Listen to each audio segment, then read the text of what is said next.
Hello and welcome everyone to another Twitch stream by Iceberg Interactive. I am Surtur, also known as Bart Schout, and I'm a producer here at Iceberg Interactive, and today we're going to kick off the first episode in a series of Oriental Empires videos. So we're going to play through a campaign, or at least the major part of it, and in the meantime we'll be talking about the game. You're free to ask your questions or to provide me any ideas or advice, be it on this specific campaign or on the game in general. That is also always very welcome. So we're gonna jump into a game here. I'm gonna start a single player campaign and we are gonna do a custom game. So as you know, the difference between the grand campaign and the custom game is that in the grand campaign you play on a historical map of China, whereas for us we will be playing a custom game, so in a randomly generated world. The reason for that being, of course, that it's a good thing to see me surprised, to have a lot to discover on the world and on the map, and it also adds a good bit of replay value to the game itself. So there are a couple of things we can do when generating a custom world. So first of all, we can set the map style, so be it a continental shore, which is more similar to actual China. We can make it an inland sea, which is quite interesting, especially when it comes to the actual naval game of things, transports being very important, for example. We got the Americas, which are my personal favorite. So two major continents, just linked together by a very small strip of land. And of course we got the island continent as well. So these are our choices over here. I'm going to go for the Americas, and we're going to be playing on a large map. We're going to put all the factions on there. Geography, we're going to be playing as the Mongols, so at the very least we want Mongolia in there, so we're going to keep Mongolia in there, and we're going to add a random seed. So let's do that as well. Let's set 35, which is a nice lucky number. You can put anything in there if you want. This basically just is used with during world generation, so to ensure that you got a random world, or if you like a world particularly well, remember that random seed, because you can use that again to regenerate it later on. So let's do, I don't know, 355, and click next. So after this we'll go into the faction selection screen, and here we can start selecting our stuff. So there's a whole bunch of factions in game. Some of you might have already known them. Each have their own particular traits, bonuses, and penalties. The Chu, for example, are great cultural people with a good naval units, but not so much in direct combat. We got many others, and we're going to be playing the Mongols. And the Mongols are actually a faction that are only available in custom game, which is one other reason why we're playing the custom game. And they are particularly good at using cavalry, as you might guess. They start out as herders, so we won't have access to farms from the start of the game, which makes it a bit trickier. And we have significantly reduced thought and knowledge rate technologies. So that means that when it comes to a number of technologies within certain trees, we're gonna lag behind quite significantly. So they should pose a good challenge for us. We're going to leave the difficulty on normal, and we're going to play for 300 turns. Of course, you can tweak that as well yourself in your own game.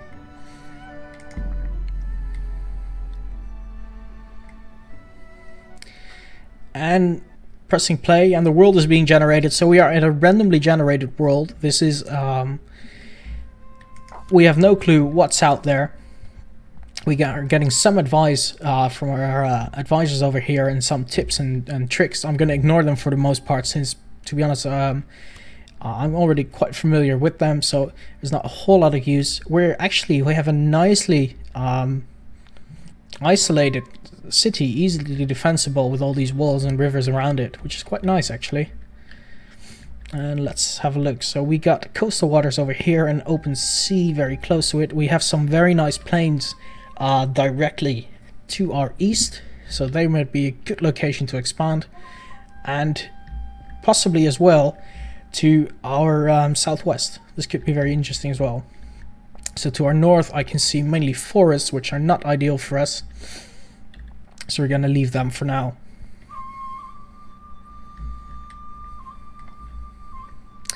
Alright, so starting off we have our faction leader, and we're gonna click back the the information on again. So he's over here with his troops of men, with his bodyguard. They're our first military unit we can send out to explore, so let's start by doing that. So we're gonna order him to explore to some new locations, and these over here you see are encounter opportunities. If you send a family member or a named general, as it were, to those locations, they can interact with whatever is there. In this case, a notable statesman lives here. He might be convinced to join your service. So let's have a look.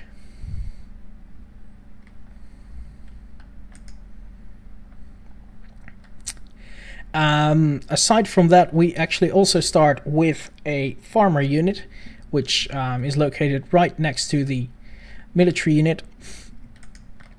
And I am suffering some technical problems here. It's been quite a ride so far already, with some major issues coming up before launching the stream, which is why we started a tad late. I'm facing a bit more issues right now, so let me just give me a couple of seconds here. Ain't this lovely? That's the awesome part of doing things live.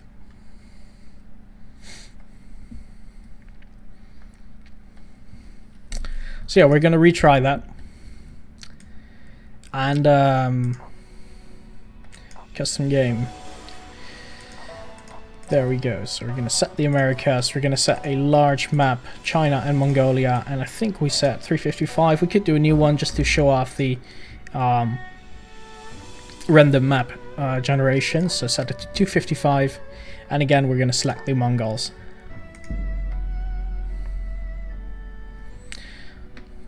So the Mongols don't start out as farmers, they start out as herders.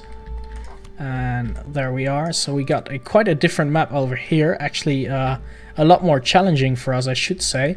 All mountains on every side, so not a whole lot of herding space. We do have some nice natural resources in the area, those being jade and gold, so later in game we should be able to exploit these. First, however, we should find some new land to settle, and I think this would be our best guess over here. So again, I'm gonna start ordering my troops, and hopefully things will go well this time around. There we go.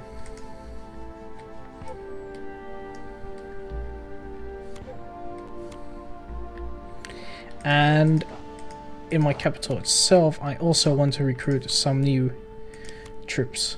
So let's start with some settlers. I can actually choose where they appear. So if I set location garrison, they will appear inside the city. If I can place them outside as well.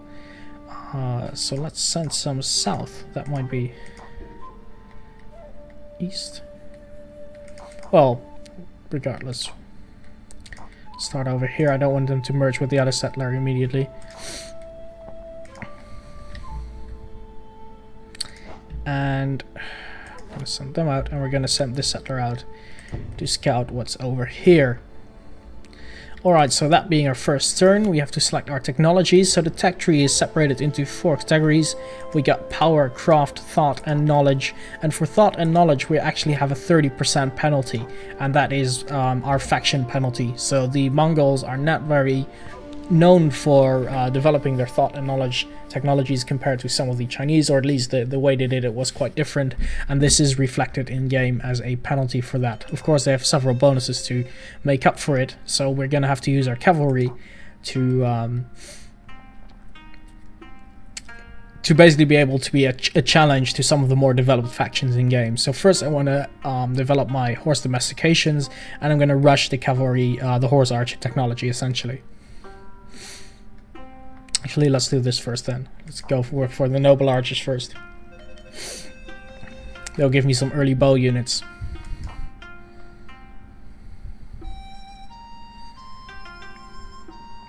Alright, next we can select our thought development, and I think I already got a nice authority start because I'm playing the Mongols. I get a +2 on authority, so I don't need to rush that. Instead, I'm gonna focus on my culture, and culture is used for many things, but one of them is to keep your populace happy, as the peasant populace, the farmers, the citizens, not so much the nobles. Also, I want to focus on trade, I think, but forestry might be more interesting. If we do bronze making, it will allow us to clear forests. Considering that we have fairly limited land available to us, it might be a useful tech. So let's go with that. And in addition, I don't want to rush into farming, so let's first start going for the earth wall, especially because farming is a very long technology. Let's focus on our military and get some good spearmen out there. I'm not going to be bothering with roads at this point, since there's no real point in trade so early in game. Alright, having done that, we're going to end our first turn. And we got information about the turn execution. We can actually speed it up, so let's do that. And let's rush a bit through it. There we go. So actually, this is going to take a bit of time because of all the mountains. We're going to have to walk around them. It is a very good defensive position, but if for us to expand, it is not as nice. We got some nice grazing options to our north, actually. This might be a very good location to settle as well. For our next settler, we'll try and go there. Not so much happening. Our populace is growing a bit, so that's always good. We want our populace to grow as quickly as possible, because people pay taxes and taxes pay armies, so that's always the main thing. Alright, there's something we have to be aware of over here. We spotted some bandits, and since our settlers are undefended, they're very vulnerable to these guys, so I'm actually gonna have my settlers move away from them. I don't want bandits to steal away my first settlement from underneath, especially considering that settlers cost about 500 gold.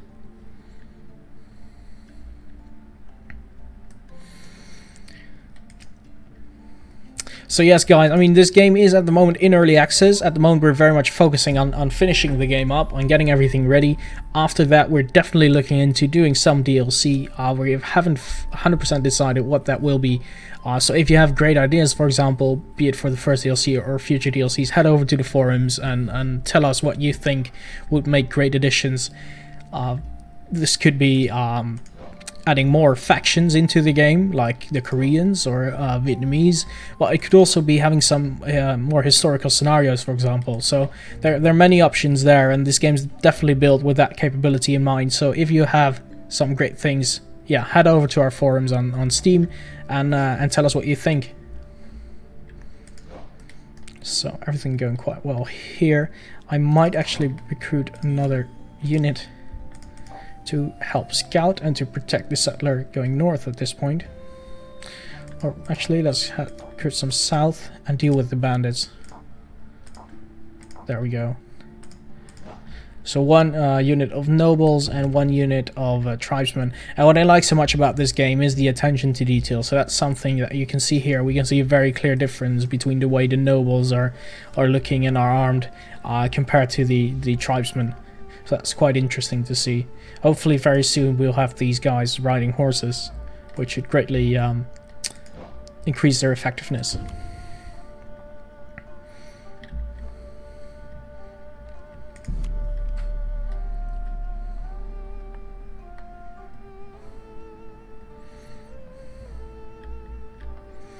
Alright, so this is actually a very nice spot to settle. And that for a couple of reasons.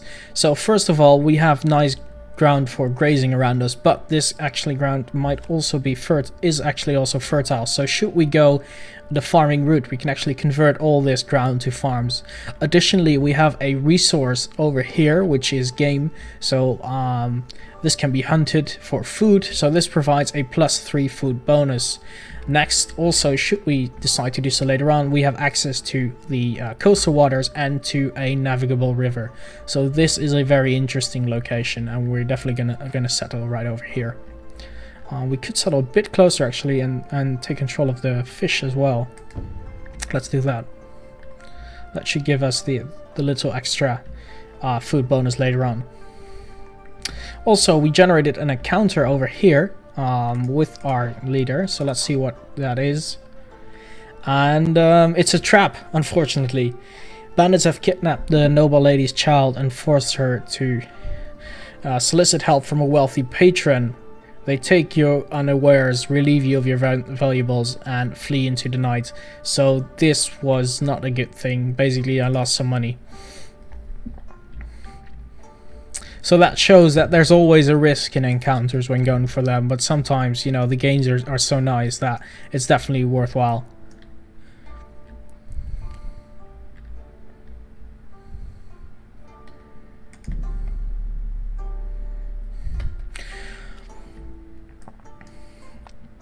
Yes, about the game in its current state, I mean, like I said, it is still in early access, but it has gotten a lot of love with some major patches being released by the developer, Shining Pixel Studios. A lot of bugs and issues have been fixed already, and there are plans definitely for more fixes. But if you feel uncomfortable with the whole early access thing, you know, you can always wait for the full release, which should be pretty close. One of the major differences between the early access version and the full release will actually be the inclusion of multiplayer. So single player wise, you already get a very good idea of what the final game will be like, which is also why we're showing it to you already. So I just founded my new city, and as you can see, we got the fish, we got the game, and I think we also get control of this fish. So that means we got a lot of food coming in immediately, and that will ensure a very rapid population growth over here, and that's something we want. So we encountered actually a new faction right to our north. We just spotted some settlers from them, and that might be interesting to follow because that would allow us to get a cheap capture very quickly early in game. We can see here in the message log, the Chongyu. So let's hope they're either friendly or weaker than us. And so having this city over here, we're not gonna do too much with it now. We're just gonna let the populace develop. Over here, however, we can see if there's something we need to address already. So here we have the build menu. It might be a good idea to build a granary to although I'm not too afraid of floods, etc., since we're not very much a farming nation, so I'm going to hold off on that. I'm also going to hold off on the bowyer, since we're going to aim for noble archers, and I don't think these are required for those. These are for tribal archers, so I don't think we need to bother with those at this point. What I am going to do, actually, I am going to order them to build a wooden palisade. It's a very good defensive structure, and it makes your town so much safer.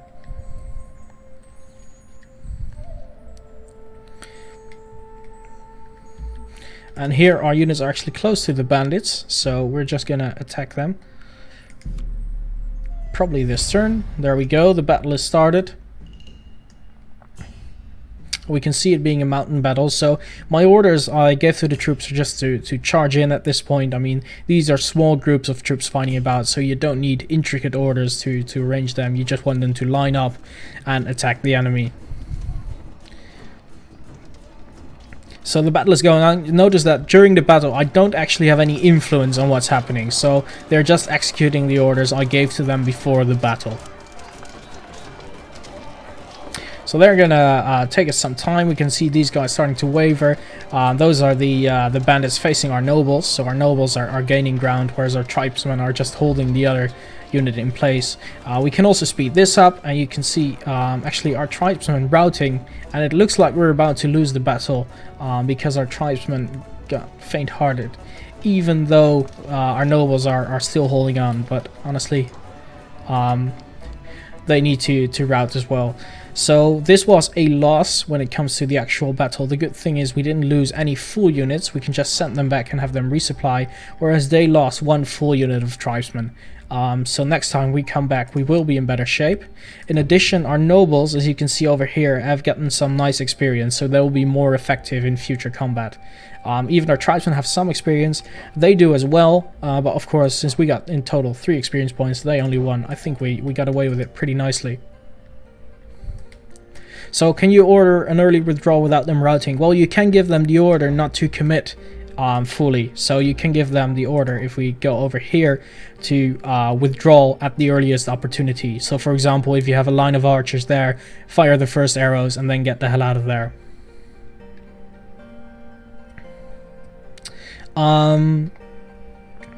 So that's definitely something to to take note of, these orders. We're going to see a lot more of them as soon as my army start growing bigger and more intricate, with different types of units combined.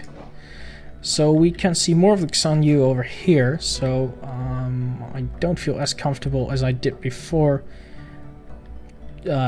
checking out the areas over here, so I might just go south again. Or actually, let's go over here and take this encounter opportunity, since it appears that a merchant lives here. He might have some nice information on the surroundings. Also, we spotted some bandits over here, which is not good, because that means our town is protected, or is threatened. So that's something we need to take note of. And we developed a new technology, so we got the... Let's see, what we have, the military technology over here. So we could go with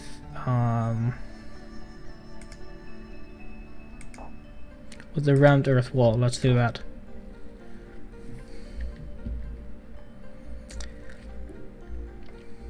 That will give us technology for stone building, etc.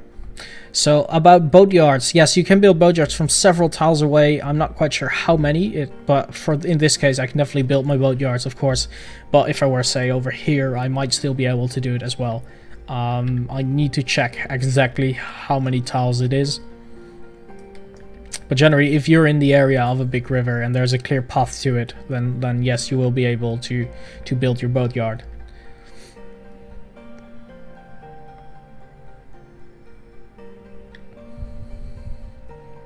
Alright, so let's end our turn for now. So we can actually have a look at our battle reports. We brought in 90 men, they brought 126, and we lost a lot less men than they did. So even though we you know, were defeated, we killed off many more of them than they killed of us. I'm just gonna send my troops back to heal, lick their wounds, and then we'll go back at it also to deal with these bandits.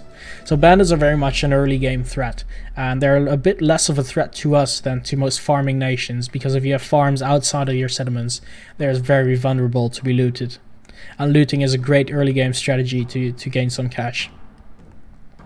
So they're offering us to review each other's capital locations. Let's do that. Let's gain some intel on them. Alright, so it appears they have two cities, one we haven't scouted, but we know where it is, so it must be here. And we have their capital, Longshan, over here. And to their north, there are very nice plains, so actually I want to settle those.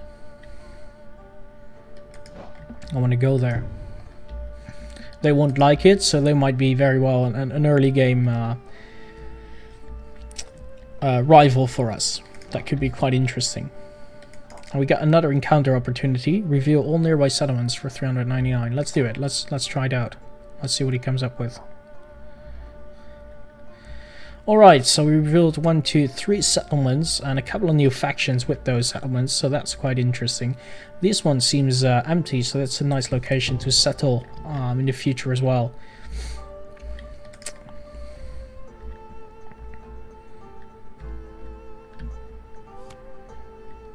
Alright.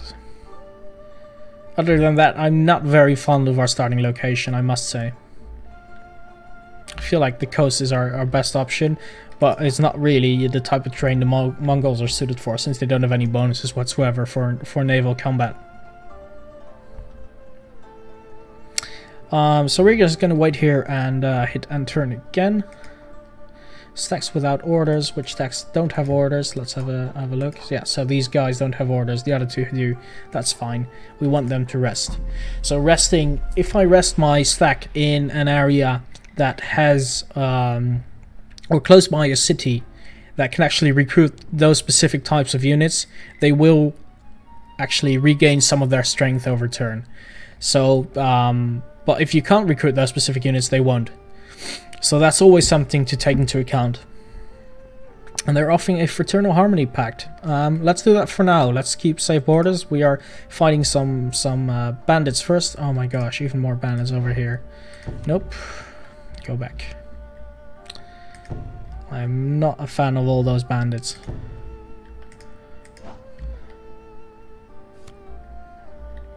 So we are gaining some work strength. We got 2 new techs unlocked, and we got our wooden palisade up, and of course it is shown in game quite beautifully. And the bigger the walls get, the more impressive those settlements look. So we can actually start our next building. I'm not sure if I want to though. It could be interesting to get our foundry. And that will actually increase produce bronze for trade. So we're not trading yet, so there's no real point in doing that at this point. In the meantime, you guys should be growing more rapidly than you are doing right now, which is a bit of a shame. Can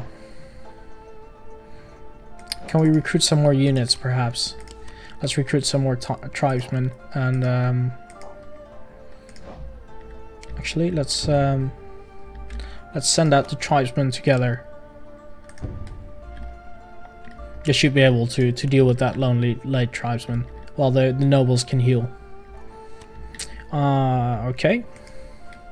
Technology warning, of course. So we completed 2 technologies. We could continue on the on this specific tree. It will allow us either an armor or weaponsmith, or we could go and start developing our trade. Let's not do that for now. This is actually quite interesting because it leads to the boatyard, which might be interesting in the near future. So let's go for the advanced bronze casting. It also increases our authority, and it enables the construction of a weaponsmith. And here we're gonna go for the horse domestication. We're gonna rush for horse technology now.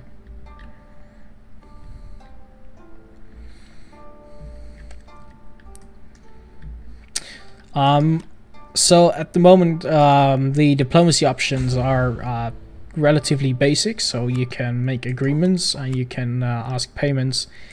You cannot ask for specific settlements.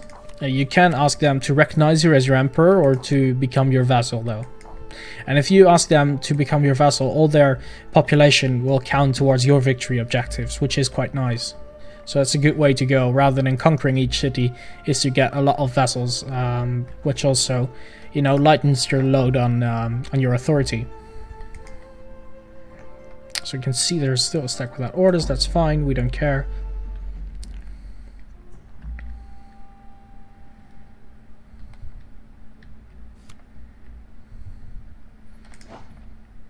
And we're gonna see if we can find those bandits again.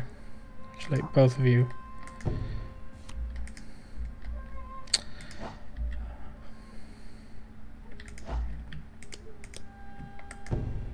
Yep. And you guy, you should continue to rest. You're not regaining any strength at this point, I think, because, you know, we're out of nobles to recruit from. So in 6 turns, it will only become available, which is a bit annoying. Meanwhile, here we have a significant growth in population, so that makes it worthwhile to start building a palisade.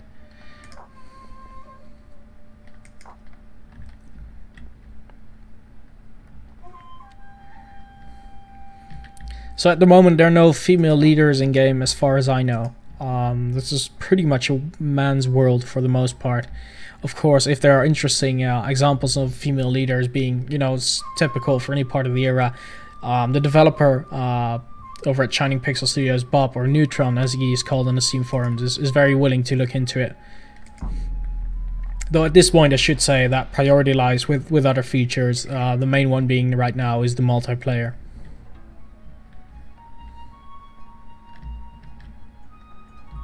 So we found the bandits over here and we're going to take them out. And let's see if we can ask a more experienced guy to go into a flanking position. So we can charge, we can harass, which is also very good for horse archers. We can outflank them, or we can ambush them. Let's try and outflank them.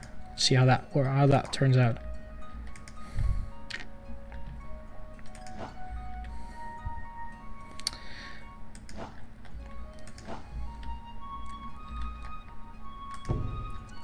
We should really do something with this settler. I've been running away from bandits a bit too long.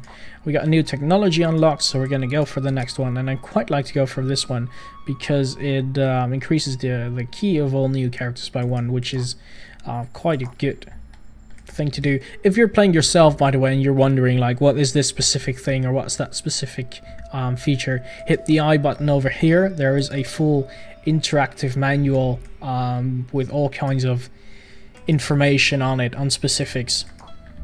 So always be sure to press that one if you're doubting anything. We got another stack without orders, that's perfectly fine. You can actually choose to ignore that message if you want, or you can order your units to sleep, in which case the message won't come up. In this case, however, here we can see the flanking maneuver going. So we got one unit engaging them for the front, they're about to lose, then the flanking unit comes in. Unfortunately, our unit gives up a bit too early to make it really worthwhile, but still it was a nice show of how the tactic works, and how you can control your units by planning in advance. And I think we got them pressed into a hill, so that's quite interesting. There's also like a flee phase during combat, so if you have horses, they might charge down fleeing units and do some significant damage. So I'm going to speed it up here a bit. I think they're going to fight till the death, which is good for us, definitely. There we go. So that was one group of bandits dealt with. Time for the next. So let's have a look at our battle report. Yes, so we killed all units they had available. Unfortunately, they still killed quite a good number from us. Partially because they were fighting, they were more experienced at this point.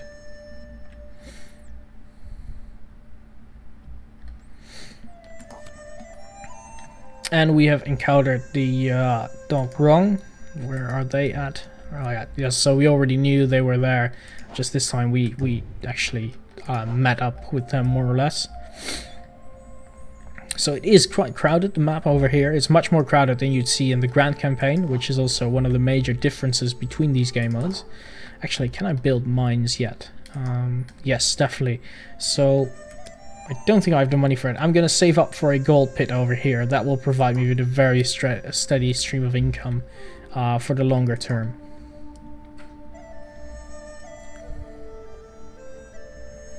And I'm seeing some nice examples of empresses and female generals over here in the chat, which is very cool to see and read about. Could also be an interesting one to raise on the forums. Like I said, though, at the moment, the priority for the developer is definitely to get in that multiplayer mode and to you know, do some more bug fixes, etc. first. So this is something that could perhaps be looked at post-release, but not during the early access phase. Actually have a battle going on, so they are attacking us. They are somehow being able to scale the walls.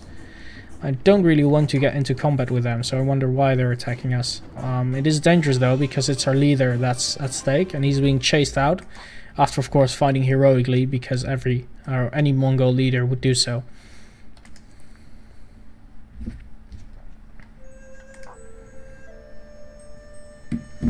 But he died.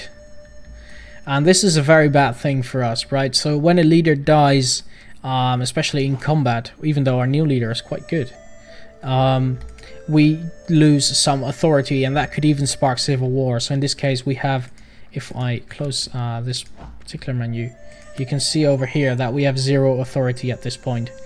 And that means that if we had a bigger empire now, the effect would be greater, but that means that nobles feel like they're free to do whatever they want, and they might aim for independence or revolting against you. So we don't have any agriculture. We can start chopping trees, but there's no real point. We can't build roads yet. We can construct some buildings outside of our territory, like a monastery and stuff like that, but we don't really want to do so just now. We want to save up for the gold pit, and these guys are already building their palisade. So you guys should get back. These guys are recovering. We can see the green bar growing a bit. So there are 2 bars underneath each unit. The green one indicates the unit's strength, and the yellow one indicates the organization or readiness of the unit.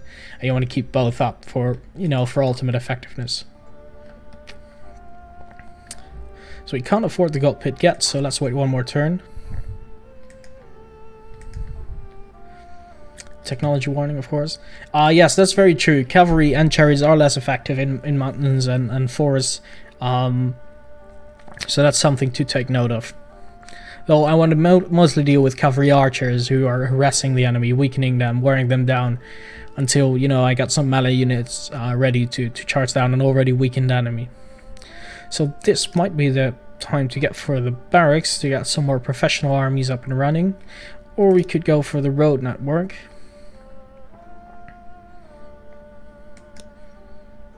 Let's focus on farming. I want to become a farming nation, I think. Since I have very little plains to actually expand, and that's one of the things. Herding can give you a lot of food, but you need more space for it than you would do with farming. So with the limited ground available to me, I think farming might be the better option.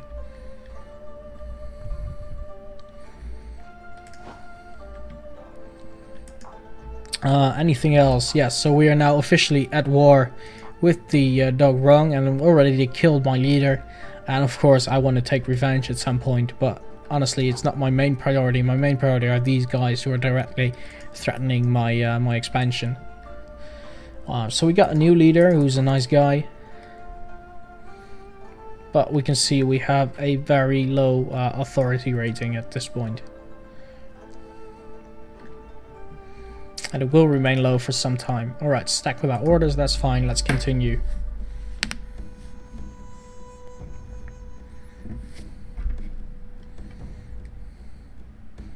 It's one of the reasons I quite like the custom games compared to the historical ones, or compared to the Grand Campaign, is that you get this early game challenge immediately. So news of war. So two of my rivals are at war with each other. Nothing could be better than that. And it appears there is a disease in their country. So that's something to take note of as well. We are gonna leave them for now. Leave them diseased. Well, oh my god, they got such nice plains to spread. I'm so jealous.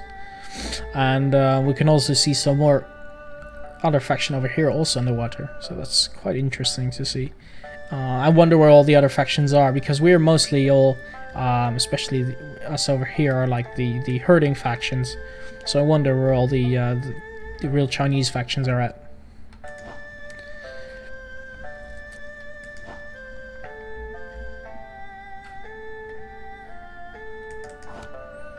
Is there anything we need to construct, recruit? I do actually want a garrison over here, just to be safe. How long is the, one turn for the palisade to be completed.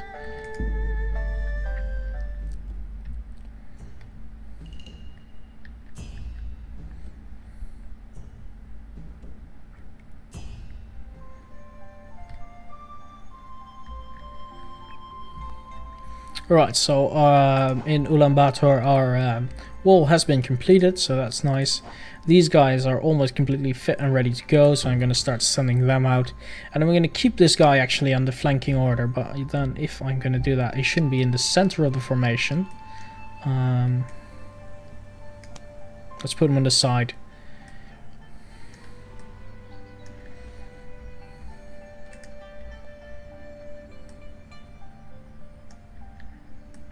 And we are gonna, I think, hit and turn for now. We're just lucky there's no civil war yet. I think actually we have plenty of money to start building our gold pit now, so let's do that. That will be a great investment. The sooner you get that building going, the higher the income rate. Or the rate of return, of course, in the course of the game.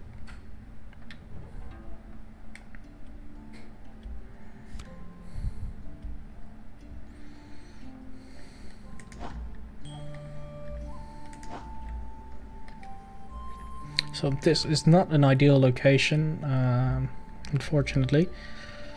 We could settle over here, but that's way too close to another settlement, so I don't quite want to go for that. Instead, I'm going to have them push south, and we still only have 2 cities after 16 turns. This is quite slow progression.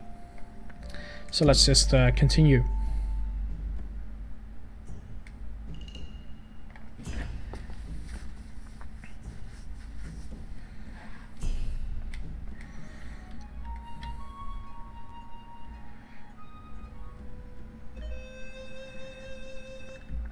And we are finding a new faction.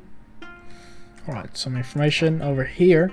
A group of Noels from the Shang faction. That's interesting. I hope they're a bit further away, because I'd like to settle over here. That might actually help me with finding the bandits. Wouldn't that be nice?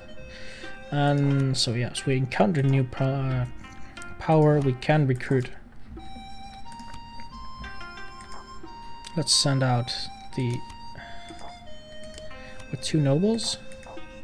It's gonna cost us some money, but I want to send them north, deal with the rebels over there, and settle on this land before someone else does.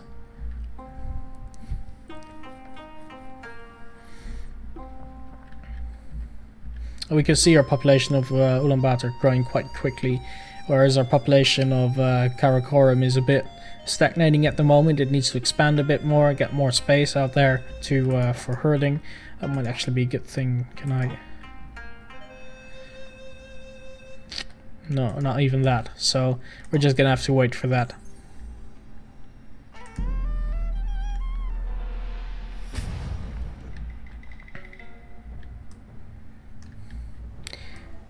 And there the combat starts. So the Shang are actually being a bit cowardly and running away while our troops are getting ready for combat. So one of our troops should be trying to go and flank them, but they're forced into combat before that, which is unfortunate, but was to be expected. Luckily our noble unit still manages to find their way into combat as well. So we got 2 brawls going on. We're about equal in this one, and we should be significantly stronger in this one. And it seems like we're winning both, so that's very good.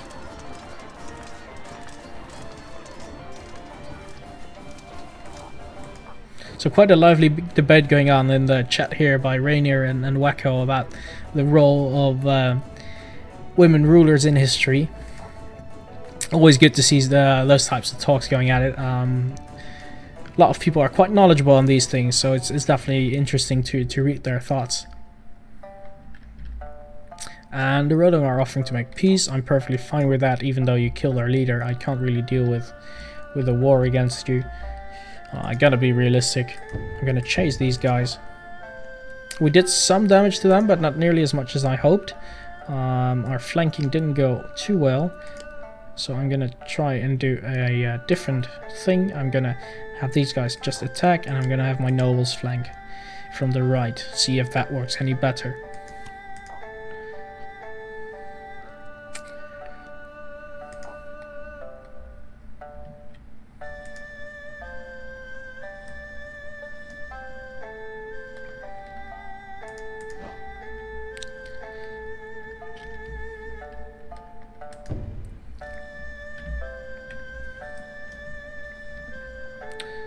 Okay, having done that, we're gonna hit and turn again. So also one of the differences we can see in the factions between like herders and farmers is that for herders the expansion of the territory around the cities and towns is automatic. So herders will automatically find new grounds to expand into, whereas for farmers you have to manually place farms in order to do so. So that means that herders, generally speaking, are able to expand a bit further with relatively smaller towns. But in the long run, farmers seem to be definitely more effective at getting the most out of the fertile ground. Reveal capital location. Okay, Shang, let's do that. And we almost knocked out these guys. So we took out one of their armies. And or at least we damaged them so much that they merged together into forming one bigger group. Hopefully this means that our flanking efforts will prove more successful now.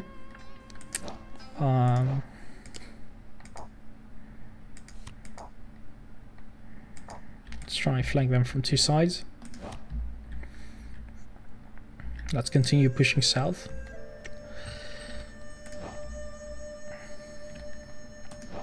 These guys have been beaten up a bit already, so that's a good thing. So I'll be able to march onwards with just ignoring them.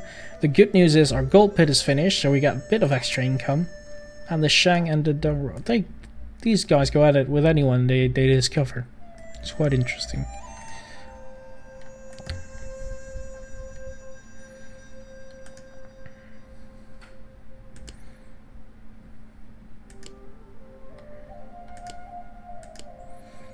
Let's go for the Increases the chance of a melee attack hit by 10%.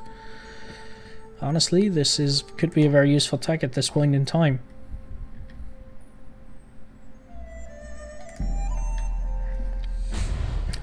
We're definitely doing phrasing in this chat, guys. Although I think Archer doesn't do it anymore.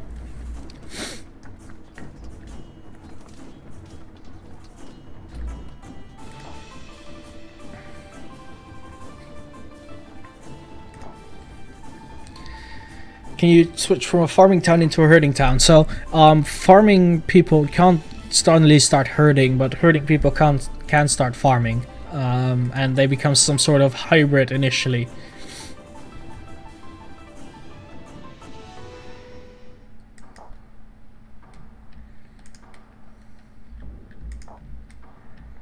We're waiting for the turn to fully resolve so we can give orders again.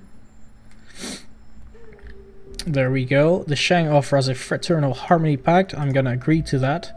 They're obviously afraid that some barbarians from the north are coming there to raid their farms, which I don't want to do, at least not at this point.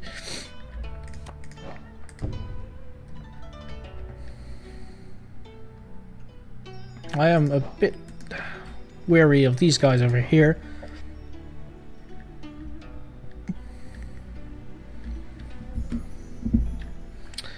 And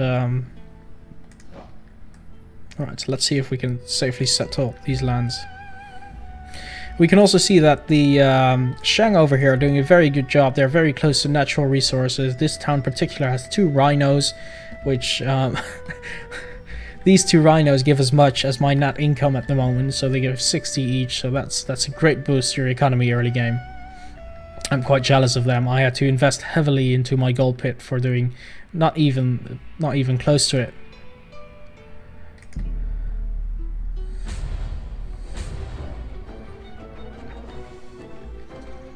So we are again in combat over here. And our troops are trying to outflank, but the river and the city won't allow them, so they go at it one by one, but they managed to actually destroy them till the very end, so that's a good thing. I should have not let them try and outflank at this point. This was a stupid position to give them the flanking order. So yes, I need more settlements, my advisor is telling me, and I fully agree with her, so let's found one. So it is unwalled, yes, and it's close to the enemy, so we need to get walls up soon. At the very least we got fish, that will supply us with some extra food, so that's nice.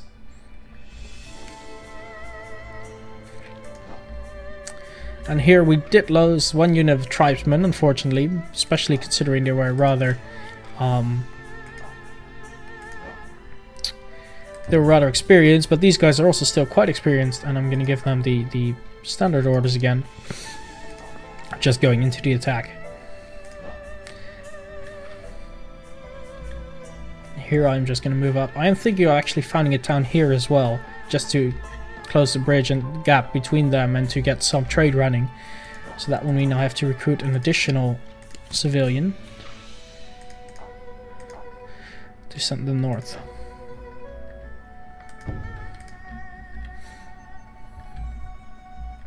And also guys, if you have any ideas or thoughts on what I should be doing, by all means let your voice be heard. If you have some interesting names for my towns and cities, that could be something nice as well. We can rename them in-game. I should have mentioned that before actually.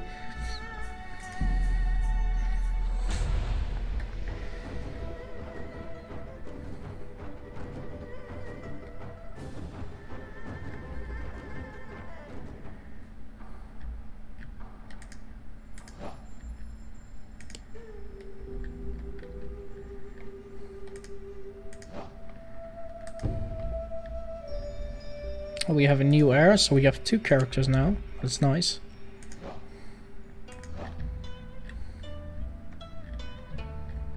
I do feel we're pretty much locked in, so I definitely need to get some space over here to develop.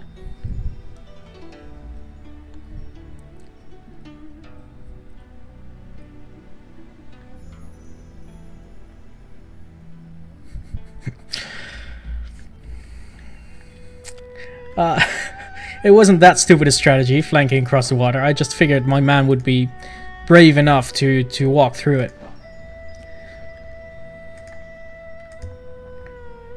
We got a stack doing nothing, that's fine. These guys need to get their health back.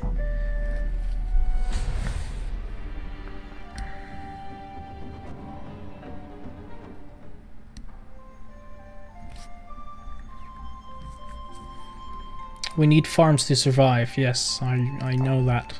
We are already researching the tech.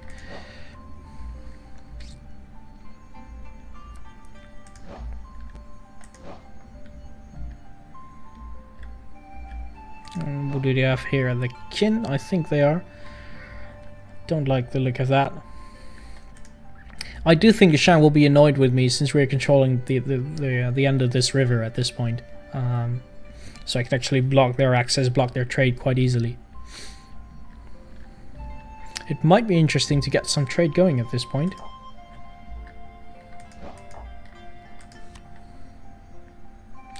We don't have the money for anything like that, so we need to save up for a while.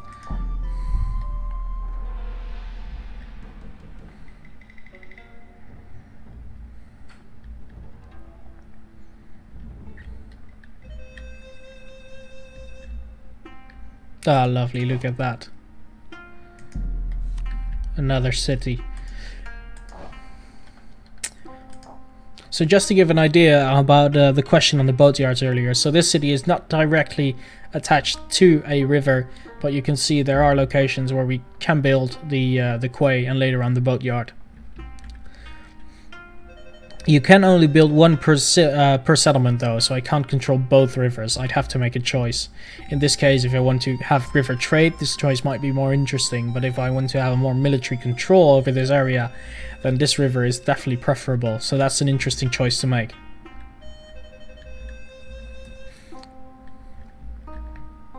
Exactly, now I finally feel like I have some air, some room to grow and to expand.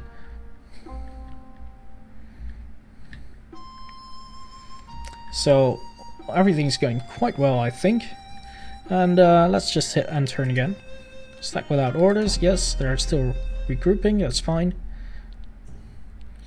We're passing by our Shang brothers who are exploring the area. You can also send your troops to auto-explore. That's also a very interesting possibility early on to find some new encounters, some resources. We're getting some tips on economy management. We got our horse domestication tech going, so now we can do our horse riding tech. And in only 42 more turns, we actually can start recruiting some horse archers and start harassing some people.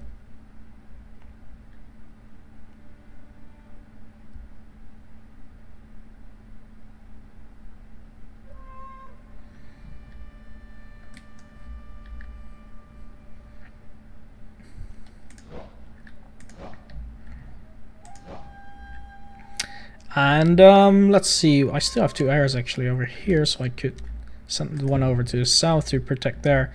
There's quite a sizable group of archers.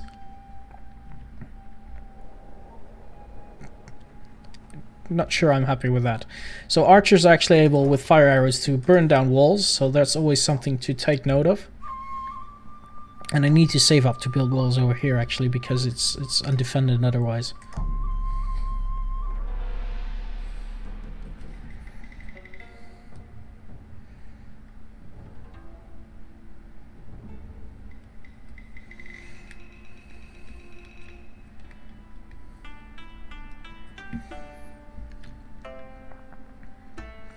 And they're offering now a fraternal harmony pact. Okay, so making peace was one thing, but now they're trying to get to us by with saying we're friends, we're living in harmony, and there's no way you guys killed my first leader. I'm not gonna accept that. Militia and nobles. So let's have a quick look before we are running out of time here. So before we end our stream, let's have a quick look at the difference between the nobles and the peasants. So nobles and peasants are the two classes that live in your towns, and they each have their own reasons to be very upset with you, and this is reflected in their unrest levels. And these unrest levels, they can be looked at by going over here. You can see their suppression to, you know, keep their unrest levels lower, but they have reasons to be dissatisfied quite often, especially with the nobles. If you don't have enough authority to control them, in this case authority actually helps with suppressing them. If you don't have enough authority, they will swirl out of control, they will grab power themselves, and you'll have a civil war on your hands. And these things do happen in campaigns. They're always something to be wary of and to being to look at.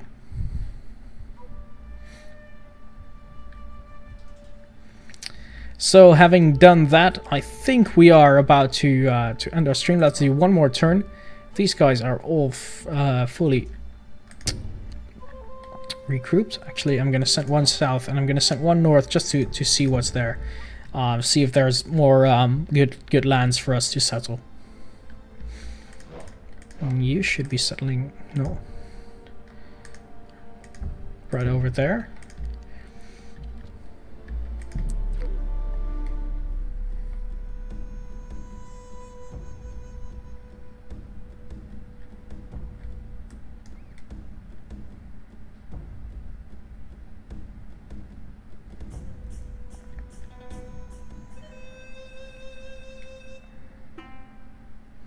Or if I get Fraternal Harmony Pact again, that's fine.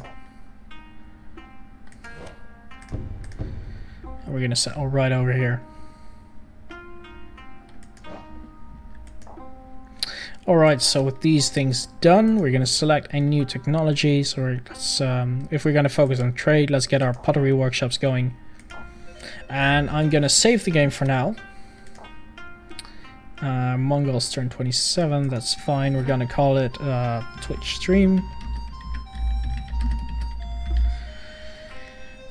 And we're gonna save it for now, and next week we will be continuing this stream, so it would be great if you can join us then again for part number 2, and we'll see how much more we can grow, if there's some more fertile lands over here, and we might actually need to start our first war in order to continue growing and not to be pressed between the factions over here and here. So thank you all for watching at this point. We're very sorry for the technical difficulties initially. We definitely hope and we'll aim towards that it won't happen again. And in the meantime, if you have any questions on the game specifically, head over to the Steam product page, head over to the Steam forums, and the developer and community will be more than willing to answer any questions you might have. Thanks again for watching. It was a pleasure streaming for you, and see you next week. Bye bye.